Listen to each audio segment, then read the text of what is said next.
通过热成像仪可以看到，这两个地方温度特别高，有117度。大家好，我是陈浩锂电，欢迎大家观看我的视频。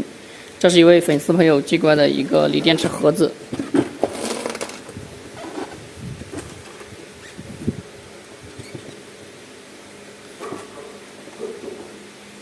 因为这个电池呢有通讯，所以说呢，这位朋友把保护板这些给我们寄过来了。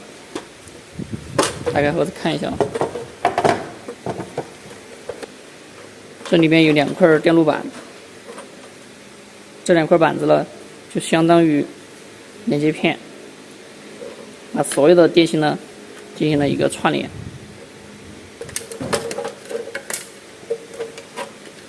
这一片大的呢就是它的保护板，保护板两边呢有2个插头，这2个插头呢分别连接到这2块板子上面。它这个连接方式呢就比较奇怪了，就不是像普通的一样了，是分成2组，而且这2组里面也不是所有的都有，因为电芯坏了，所以呢让我们给它换上新的电芯，保留这块保护板以及保护板原有的功能。我们这里呢是用的一个2900毫安时的一个电芯，这些都是从厂家直接拿的全新 A 云电芯。接下来呢，根据它这个盒子的空间尺寸来排布一下这些电芯。这位朋友说的呢是尽量的根据这个盒子来做到最大。支架呢就已经准备好了，下面一层是一个10×9，上面一层呢是7×9。因为这个是有支架的，我们先给电芯正极，所以我们要先在这个正极上面贴上这个轻颗纸小圆圈儿，不然的话插进去就贴不了了。所有的电芯呢都已经装到支架里面了，接下来呢我们把连接片给焊上去。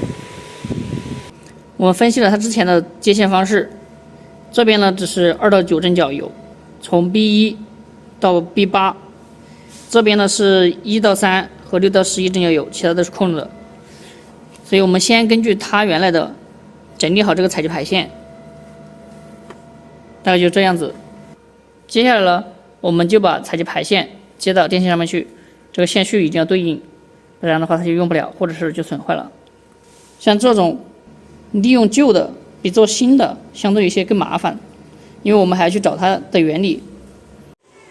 现在所有的线呢都已经接好了，整组电池压车呢是3个毫伏，发现这一颗电阻温度特别高，烫手。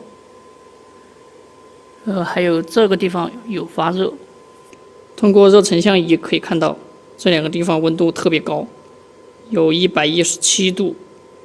我不会修这个保护板啊，有没有朋友可以指导一下这个怎么修？现在暂时只能这样子了。欢迎大家在评论区留言。